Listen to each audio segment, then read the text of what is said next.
Jake Miller stared at the eviction notice taped to his apartment door. The paper was bright orange and impossible to ignore. He had 3 days to pack his things and leave. 3 days to figure out where he would live next. He pulled the notice down and crumpled it in his fist. This was not how his life was supposed to go. 6 months ago, he had a good job building houses in Detroit. He made enough money to pay rent and buy food. He even had some left over for beer and movies on weekends. Then the company went out of business. The boss said there was no more work. Too many houses were empty and nobody wanted to buy new ones. Jake got his last paycheck and a handshake. That was it. He tried to find another job. He went to every construction site in the city. He filled out applications at stores and restaurants. Nobody was hiring. His savings ran out after 2 months. He sold his truck to pay rent. Then he sold his tools. Now he had nothing left. Jake walked into his empty apartment and sat on the floor. The furniture was gone. He sold it last week to buy food. All he had left was a sleeping bag, some clothes, and his phone. The phone would be cut off tomorrow because he could not pay the bill. He opened his laptop and searched for jobs one more time. Most of the listings were scams or required skills he did not have. He was about to close the computer when he saw something different. Colonial Settlement Program, free housing, guaranteed employment, and cultural exchange opportunities on New Eden Colony. Transportation provided. Apply now. Jake read the ad 3 times. It sounded too good to be true. Free housing meant no rent. Guaranteed employment meant a steady paycheck. But what was New Eden Colony? And what did cultural exchange mean? He clicked on the link. The website looked official with government seals and professional photos. New Eden was a colony on another planet, 47 light-years from Earth. The pictures showed green fields, blue skies, and modern buildings. It looked like paradise. Jake read more. The colony needed skilled workers, especially men. There was a shortage of human males on New Eden. The colony offered free transportation, free housing, free food for the first year, and a job that paid well. All he had to do was sign a 5-year contract. 5 years on another planet. It seemed crazy, but what choice did he have? In 3 days, he would be homeless. He had no job and no money.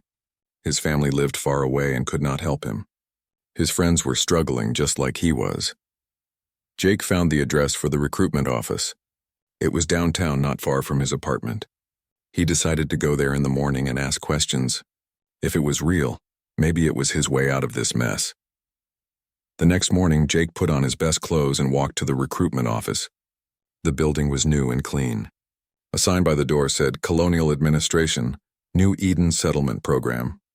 Inside, the waiting room had comfortable chairs and a big screen showing videos of New Eden. A woman in a military uniform came out to greet him. She had short brown hair and looked about 30 years old. Her name tag said Lieutenant Kate Barnes. Good morning, she said with a smile. Are you here about the settlement program? Yes, ma'am, Jake replied. I saw the ad online. I want to know if it's real, Kate laughed. I get that question a lot.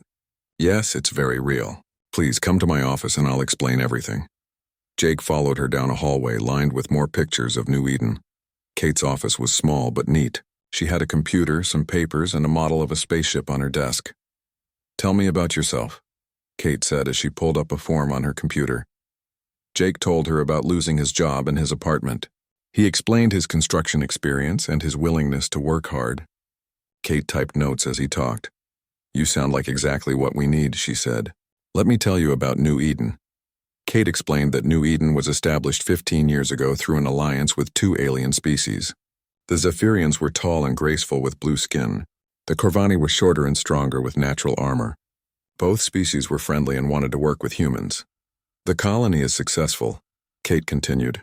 We grow food, mine resources, and trade with both alien species. But we have a problem. Most of our colonists are women. We need more men for genetic diversity and certain types of work.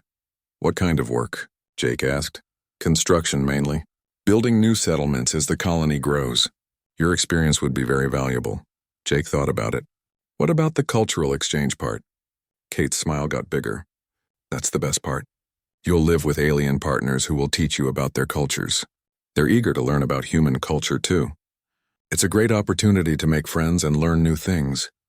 Partners, Jake asked. What does that mean? Living companions, Kate explained. The aliens want to understand human behavior and customs. In return, they'll share their knowledge with you. It's completely voluntary and based on mutual respect. Jake had more questions, but Kate was patient and answered them all. The contract was for 5 years. If he wanted to come back to Earth after that, transportation would be free. If he wanted to stay, he could extend his contract or become a permanent citizen of New Eden. When would I leave? Jake asked. The next transport ship leaves in 1 week, Kate said. That gives us time to process your application and get your medical clearance. Jake looked around the office. Through the window, he could see the Detroit skyline. This city held nothing for him now. No job, no home, no future. New Eden offered all of those things. What do I need to do? He asked. Kate handed him a thick packet of papers. Fill these out and bring them back tomorrow. We'll do your medical exam and final interview. If everything checks out, you'll be on that ship next week. Jake took the papers and shook Kate's hand. As he walked back to his apartment, he felt something he had not felt in months. Hope. Maybe his luck was finally changing. Maybe this crazy plan would actually work. That night, Jake filled out every form carefully. He read the contract twice to make sure he understood it. 5 years seemed like a long time, but it was better than being homeless. And who knew? Maybe New Eden really was as good as it looked in the pictures. He fell asleep on his sleeping bag for the last time.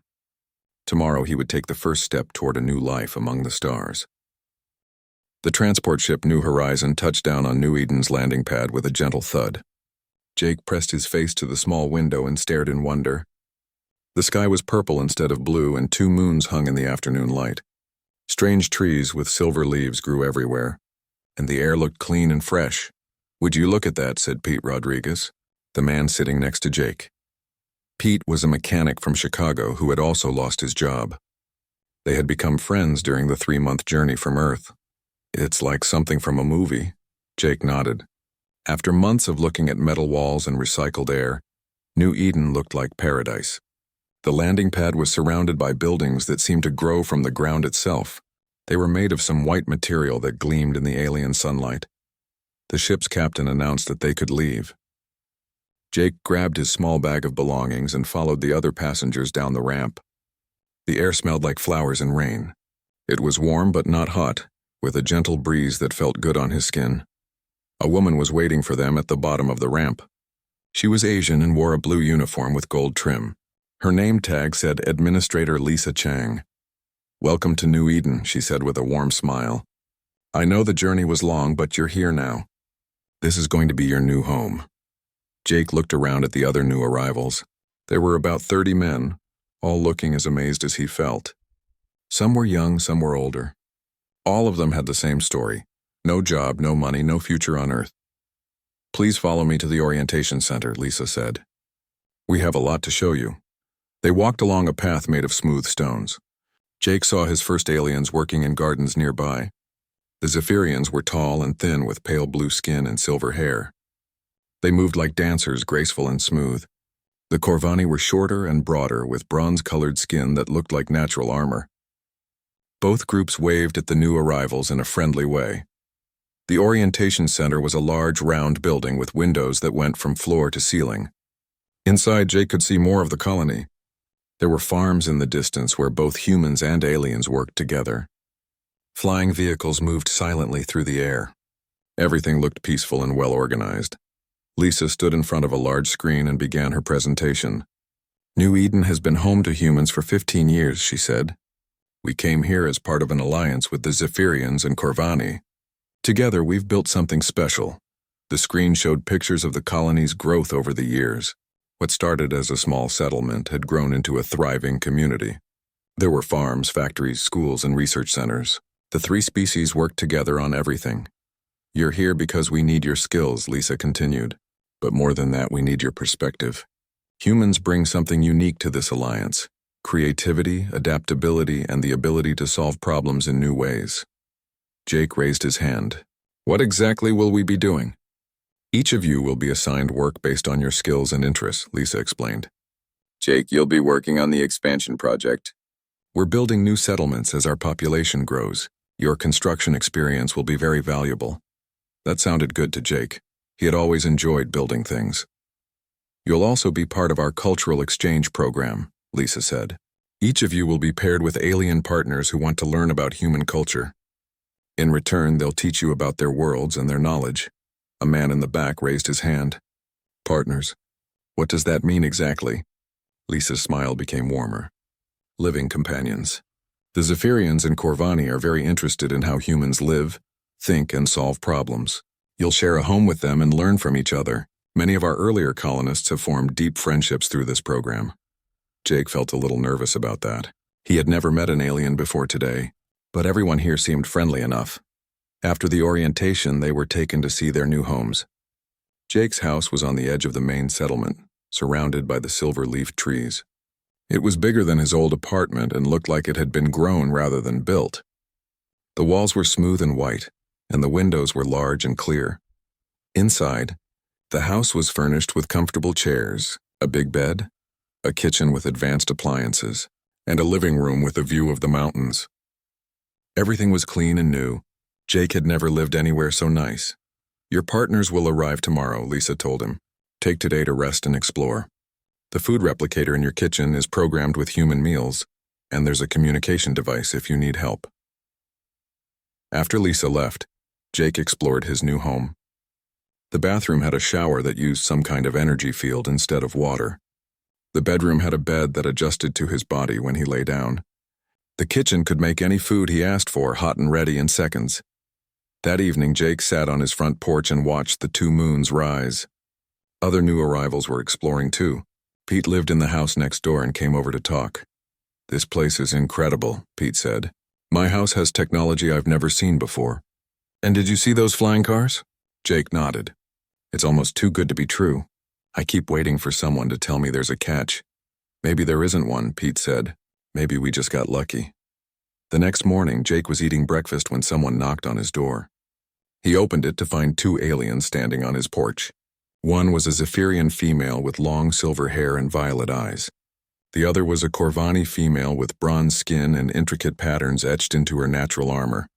Hello, the Zephyrian said in accented but clear English. I am Zara. This is Kes.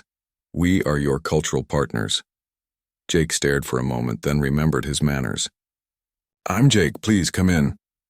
Zara was tall and elegant, moving with the grace he had noticed in other Zephyrians. Her skin was pale blue and seemed to glow slightly in the morning light. Kes was shorter but looked strong. Her bronze skin had beautiful patterns that reminded Jake of circuit boards. We are excited to learn about human culture, Kes said. Her voice was deeper than Zara's, but just as friendly. We have studied your species, but we want to understand how you actually live. And we want to share our knowledge with you, Zara added.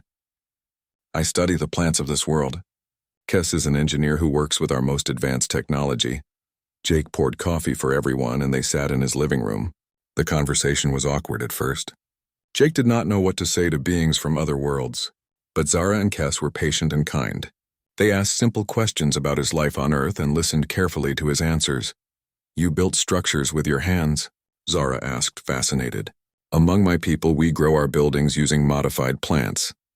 Really? Jake said. How does that work? Zara's eyes lit up as she explained how Zephyrian biotechnology could shape living matter. Kes talked about Corvani engineering, which used crystal matrices to store and process energy. Jake found himself genuinely interested in what they were saying. As the days passed, Jake settled into a routine. He worked during the day with a construction crew made up of humans, Zephyrians, and Corvani. The aliens had knowledge and tools that made building faster and easier than anything he had experienced on Earth. In the evenings, he learned from Zara and Kes. Zara showed him the alien plants in his garden and explained how they could be used for food, medicine, and materials. Kes taught him basic engineering principles that helped him understand the advanced technology around him. Jake also taught them about human culture. He showed them movies on his tablet computer, taught them card games, and cooked Earth food using the replicator. They were endlessly curious about human emotions, humor, and creativity. After 2 weeks, Jake realized something surprising. He was happy. For the first time in months, he woke up each morning looking forward to the day. He had meaningful work, a comfortable home, and 2 intelligent companions who genuinely cared about his thoughts and feelings. New Eden was everything the advertisements had promised and more. Jake began to think that maybe, just maybe, his desperate gamble had paid off.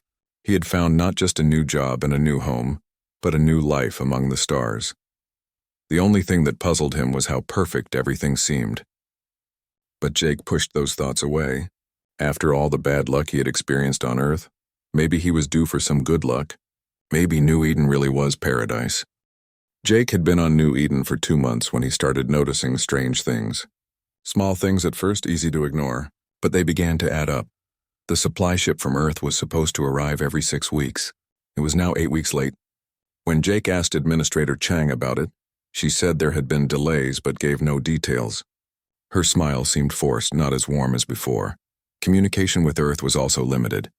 Jake wanted to send a message to his brother back home, but he was told that personal communications were restricted to once per month.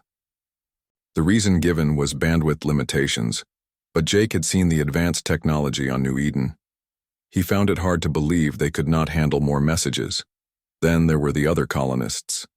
The men who had arrived before Jake's group seemed nervous when asked about their experiences.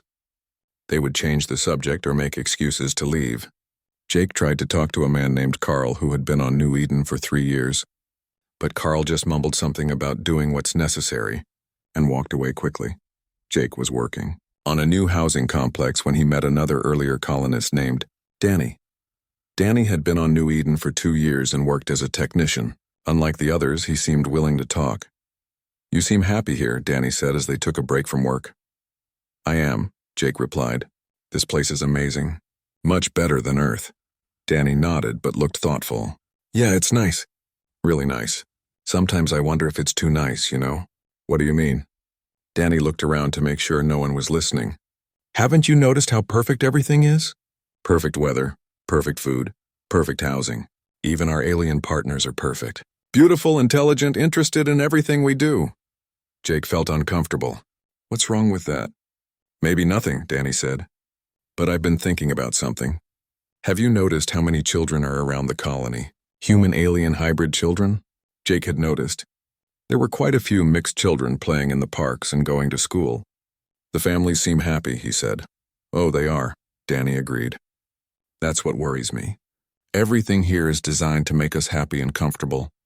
But why? What do they really want from us?" That evening, Jake looked at Zara and Kes with new eyes. They were both beautiful and intelligent. They seemed genuinely interested in him and his culture. But Danny's words stuck in his mind. What if this was all planned? Jake decided to do some investigating. He used his access to the colony computer system to look up information about the settlement program. Most of the files were restricted, but he found some interesting data. The ratio of men to women among human colonists was heavily skewed. There were 3 women for every man, but among the new arrivals like Jake's group, the ratio was reversed. Almost all the new colonists were men. Jake also found records of births in the colony. There had been 847 children born in the past 5 years. Of those, 623 were human-alien hybrids. The children showed remarkable abilities: increased intelligence, enhanced physical capabilities, and resistance to diseases. The pieces began to form a disturbing picture in Jake's mind. But he needed more information. He decided to talk to Pete about his suspicions. Pete lived next door with his own alien partners, a Zephyrian named Lyra and a Corvani named Dex. When Jake knocked on his door that evening, Pete looked nervous. "Hey, Jake," Pete said. "What's up?" "Can we talk privately?" Jake asked. Pete nodded and led him to the backyard where they could not be overheard. "I've been hoping someone else would notice," Pete said quietly. "Notice what?"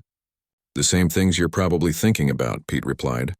"The perfect setup, the hybrid children, the way everyone wants us to be happy and comfortable." Jake felt both relief and fear. Relief that he was not imagining things, fear that his suspicions might be true. "What do you think is really going on?" Pete ran his hand through his hair. "I think we're not really colonists. I think we're breeding stock." The words hit Jake like a punch to the stomach. "That's crazy, is it?" Pete asked. "Think about it. Earth is overcrowded and polluted. These aliens have advanced technology, but maybe they need something from us. Human genetics, maybe. Our creativity and adaptability." Jake thought about all the hybrid children he had seen. They were beautiful and seemed incredibly smart. "But the relationships seem real," he said. Zara and Kes genuinely care about me. Maybe they do, Pete said. That doesn't mean they weren't selected for us based on compatibility studies. Maybe the feelings are real, but the situation is still artificial. That night, Jake could not sleep. He looked at Zara and Kes sleeping peacefully in the large bed they all shared. Over the past 2 months, he had grown to care for them deeply. Zara's laugh when he told Earth jokes, Kes's patient explanations of alien technology, the way they both listened to his stories about growing up in Detroit. Were his feelings real? Were theirs? Or was this all part of some elaborate plan? The next day, Jake could not concentrate on work. His mind kept returning to the conversation with Pete. Finally, he decided he needed answers. He would confront Administrator Chang directly. Jake found Chang in her office reviewing supply reports. She looked up with her usual smile when he entered. Jake, good to see you. How are you settling in? I need to ask you something, Jake said, sitting down across from her desk. And I want an honest answer. Chang's smile flickered slightly. Of course. What's on your mind? Are we really colonists, or are we part of some kind of breeding program? The silence stretched for a long moment. Chang's smile disappeared completely. She sighed and leaned back in her chair. That's a very direct question, she said finally. I want a direct answer. Chang was quiet for another moment, then seemed to make a decision. The truth is complicated, Jake. You are colonists. This is your home now if you choose it to be. But you're also right about the other part. Jake felt his stomach drop. So it's true? The alliance with the Zephyrians and Corvani includes genetic cooperation, Chang explained. Earth's government agreed to provide human genetic material in exchange for advanced technology and resources. But it's not as cold as you're making it sound. You lied to us, Jake said angrily. We didn't tell you everything, Chang admitted. But we didn't lie about the important things. The jobs are real. The homes are real. The relationships you're forming are real. What about Zara and Kes?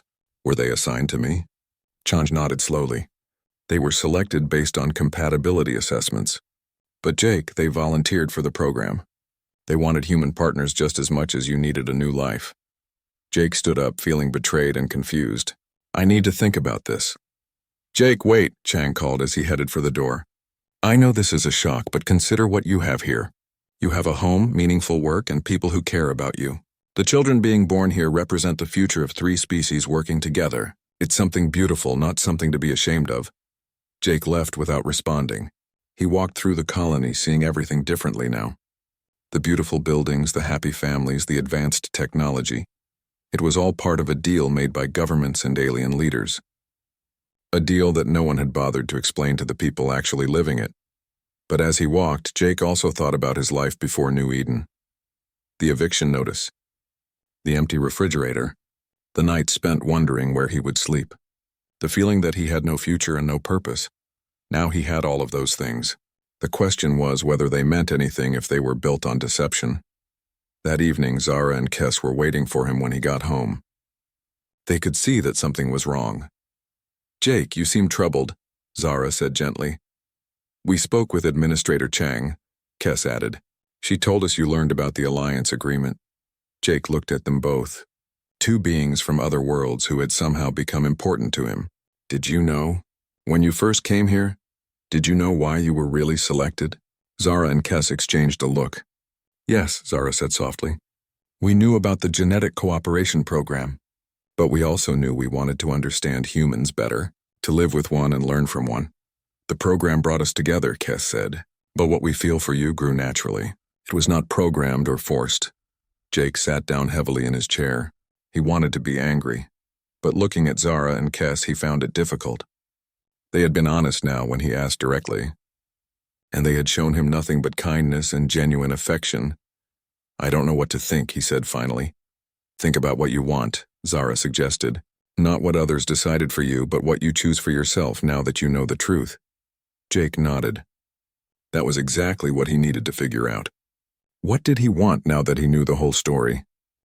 Jake spent 3 days thinking about what he had learned. He walked around the colony, watched the mixed families, and tried to understand his own feelings. Zara and Kes gave him space but remained supportive. They answered his questions honestly and did not try to pressure him. On the 4th day, Jake made his decision. He found Administrator Chang in her office. I want to stay, he told her. But I want things to change. No more lies, no more hidden agreements. If this is going to work, it has to be based on honest choice. Chang nodded. I agree. We're already working on new policies, full disclosure for future colonists and better communication with Earth. You've helped us realize that deception, even with good intentions, is wrong. Jake felt better about his choice. He was starting to believe that New Eden could truly become the home he had hoped for. But before he could settle into his new life, everything changed. The alarm started at dawn. Jake woke to a loud wailing sound he had never heard before. Zara and Kes were already awake, looking frightened. What is that? Jake asked. Attack warning, Kes said grimly. Someone is coming. They dressed quickly and ran outside. The sky was filled with ships. Dark, angular vessels that looked nothing like the peaceful transports Jake was used to seeing. The ships were firing energy weapons at the colony's buildings. Other colonists were running in panic. Jake saw Administrator Chang speaking urgently into a communication device. She spotted Jake and ran over to him. It's the hegemony, she said, a militant faction that opposes any cooperation between species. They consider our alliance an abomination. An explosion shook the ground nearby. One of the alien ships had hit the power station and several buildings went dark. What do they want? Jake asked. To destroy the colony and everyone in it, Chang replied. They believe that species should remain separate. They see our mixed families and cooperative society as a threat to their ideology. Jake looked around at the chaos. Human and alien families were fleeing together, helping each other reach safety. Children were crying, and parents of all species were trying to protect them. What are our defenses? Jake asked. Limited, Chang admitted. This was always meant to be a peaceful colony. We have some shields and weapons, but nothing that can stop a full hegemony assault force. Jake made a quick decision. Where are the other men from Earth? The ones who arrived with me? Most are at the emergency shelters, Chang said. Get them together. We need to organize a defense. Chang looked surprised. Jake, you don't have to fight. There are escape ships that can take you back to Earth or to a safe planet. Jake shook his head. This is my home now. These are my people. I'm not running. Zara and Kes had been listening to the conversation. We will fight too, Zara said firmly. The colony's botanical defenses are under my control, Zara explained. Many of our plants can be weaponized if necessary. Kes nodded. And I know the colony's infrastructure better than anyone. I can help design defenses. Jake felt a surge of determination. Then let's get to work. The next few hours were a blur of activity. Jake gathered the Earthmen at the emergency command center. Pete was there, along with Danny and about 20 others. Many were scared, but all were willing to help defend their new home. I know some of you are angry about the deception, Jake told the group. I was angry too. But right now, that doesn't matter. What matters is that there are families out there who need our help. Human families, alien families, mixed families. They're all our neighbors now, the men nodded. Despite their confusion and anger about the breeding program, they had all formed connections on New Eden. They had friends, partners, and some even had children to protect. Jake worked with Kes to understand the colony's layout. The hegemony forces had landed in 3 locations and were moving toward the central areas where most people lived. The colony's energy shields were failing under constant bombardment. We need to slow them down, Jake said, studying the tactical display. Give people time to reach the shelters. Kes pointed to the colony's infrastructure map. The buildings are connected by underground utility tunnels. We could use them to move around without being seen. And I can activate the defensive plants, Zara added. The Corvani helped us develop species that can release paralytic spores or create barrier growths. Jake felt a plan forming. It was risky, but it might work. Pete, you and half the men take the northern tunnel. Get to the power substation and see if you can reroute energy to boost the shields. Danny, take the rest to the southern sector and help evacuate civilians. What about you? Pete asked. I'm going with Zara and Kes to the botanical labs. If we can weaponize the plant network, we might be able to create choke points that slow down the hegemony forces. They split up and moved through the tunnels. Jake had never felt so focused. All his construction experience was useful here. He understood how buildings and infrastructure worked, and how they could be modified or damaged. At the botanical labs, Zara worked frantically to reprogram the colony's plant systems. Jake watched in amazement as she communicated with the plants through some kind of biological interface. Vines began growing rapidly across doorways and windows. Flowers opened to release clouds of defensive spores. The plants can distinguish between colony residents and invaders, Zara explained as she worked. They're programmed to respond to biological signatures. Meanwhile, Kess was modifying the lab's equipment to create improvised weapons. She handed Jake a device that looked like a construction tool but hummed with dangerous energy. Plasma cutter, she explained. Normally used for shaping metal, but it will cut through hegemony armor. The sound of weapons fire was getting closer. Jake looked out the window and saw hegemony soldiers moving through the colony. They were tall and wore black armor that covered their entire bodies. They moved efficiently, destroying everything in their path. They're almost here, Jake said. Zara finished her work with the plants. The defensive network is active, but it won't stop them completely. Then we'll have to stop them ourselves, Jake said. The three of them took positions near the lab entrance. Jake felt strange holding an alien weapon, preparing to fight beings from another world. 6 months ago, he had been worried about paying rent. Now he was defending his home against an alien invasion. The first hegemony soldiers entered the building cautiously. They were immediately entangled by aggressive vines that Zara had positioned throughout the hallways. While they struggled to free themselves, Jake and Kess attacked with their plasma weapons. The fight was brief but intense. The hegemony soldiers were well-trained and heavily armed, but they had not expected organized resistance from the colonists. Jake's construction knowledge helped him use the building's layout to his advantage, creating ambush points and escape routes. When the immediate threat was gone, Jake checked his communication device. Reports were coming in from around the colony. Pete's team had managed to restore partial shield power. Danny's group had evacuated most of the civilians. Other human colonists were working with their alien partners to set up defensive positions, but the main hegemony force was still coming. Jake could see their ships landing reinforcements in the distance. The real battle was just beginning. Can we win this? Jake asked Kess. I don't know, she said honestly. The hegemony has more ships and soldiers than we expected, but we have something they don't. What's that? Kess smiled grimly. We have humans, and humans fight differently than anyone expects. Jake looked at Zara and Kess, then at the reports coming in from around the colony.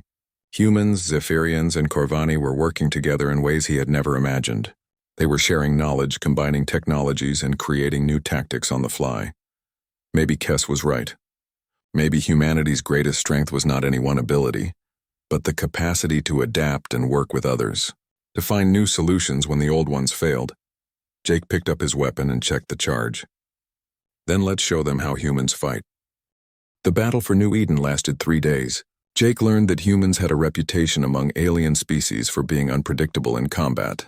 The hegemony forces were used to fighting opponents who followed established military tactics. Humans did not. On the first day, Jake came up with an idea that surprised everyone, including himself. He remembered how construction crews used controlled explosions to demolish old buildings. What if they could use the same principle to create traps for the hegemony forces? Working with Kess, Jake rigged explosive charges throughout the colony's infrastructure.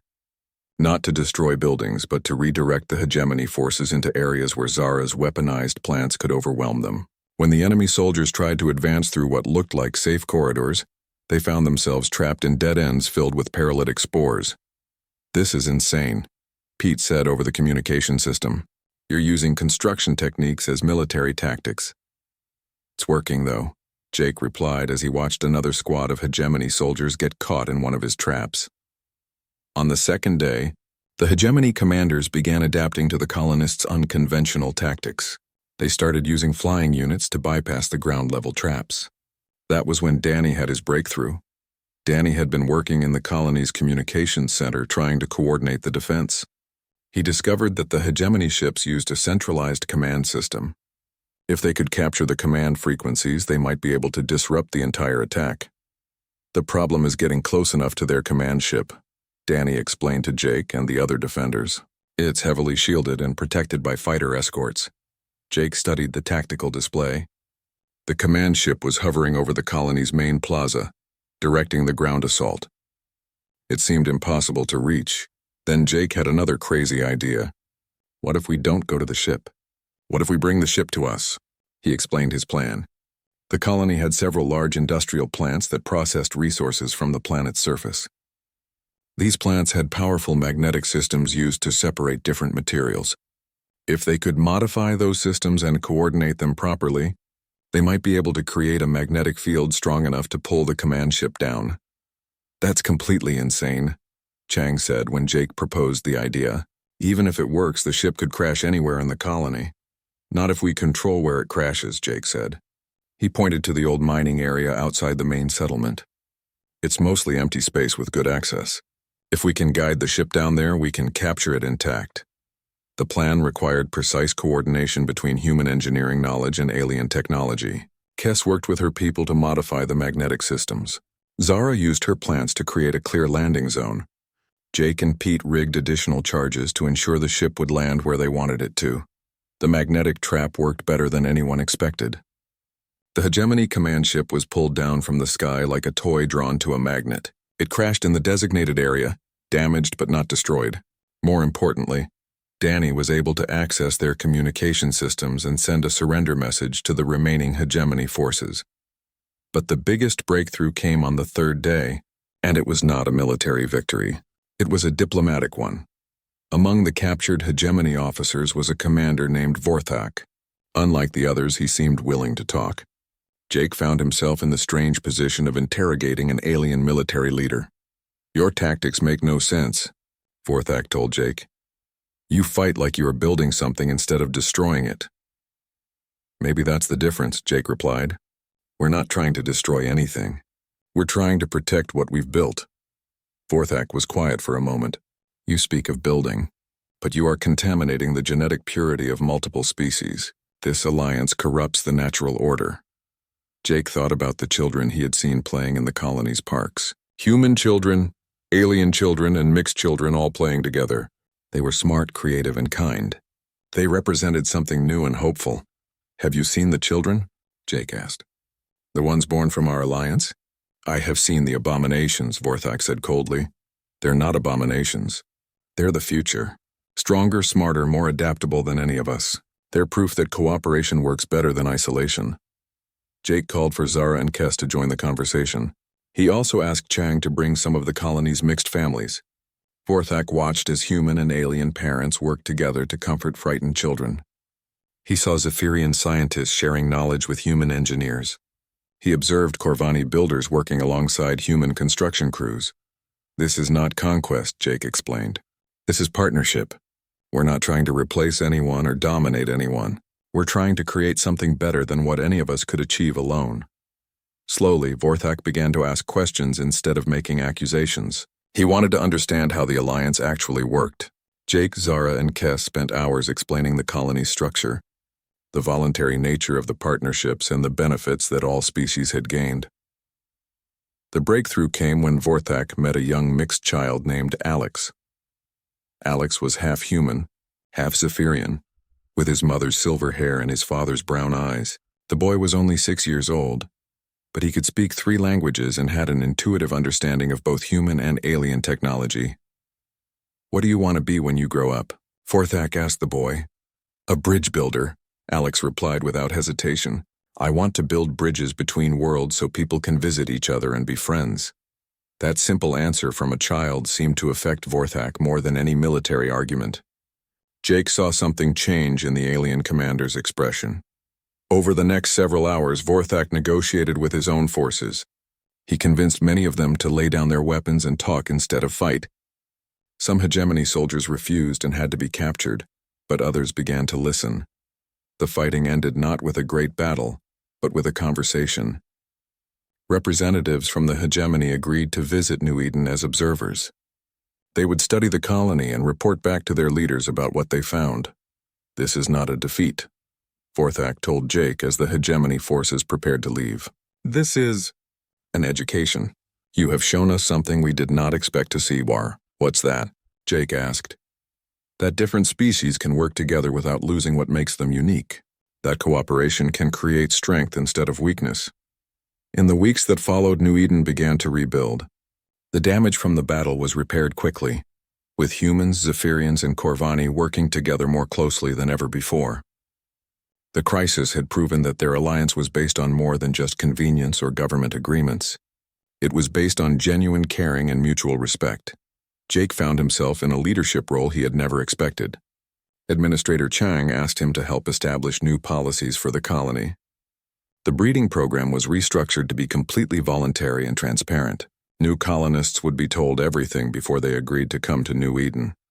"You could go back to Earth now if you wanted," Chang told Jake. "You've proven your point about honesty and choice. We'll make sure you get home safely." Jake looked around the colony. In the distance, he could see the house he shared with Zara and Kes. Children were playing in the rebuilt parks.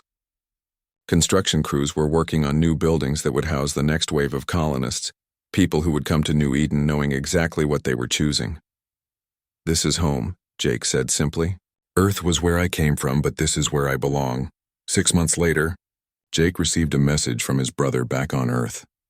His brother had seen news reports about the successful defense of New Eden and wanted to know about the colonial opportunity. Jake sat down to write his response. Through the window, he could see Zara teaching a group of children about plant biology, while Kes explained engineering principles using building blocks. The children included humans, aliens, and mixed heritage kids all learning together. Jake began typing. "It's not what the advertisements promised. It's better. They said I would get a free home and 2 alien brides. What I actually got was a real home and 2 partners who became my family. I also got a purpose, a community, and proof that different people can work together to build something amazing." He paused, thinking about how to explain what he had learned. The colony needed men, that much was true. But what it really needed was people willing to try something new, people willing to build bridges instead of walls, people willing to fight for what they believe in. Jake finished his message and sent it to Earth. Then he walked outside to join his family in the garden. Tomorrow another ship would arrive with new colonists. People who, like him, had run out of options on Earth and were willing to take a chance on something better. Jake smiled as he watched Zara and Kes working together to plant new trees. These trees would grow to provide shade for future generations of children, human, alien, and mixed. Children who would grow up knowing that cooperation was stronger than conflict, that diversity was a strength, and that home was not a place but the people you chose to stand with. The colony had needed men, and Jake had answered that call. But in the end, New Eden had given him something much more valuable than a job and a house. It had given him a chance to help build the future.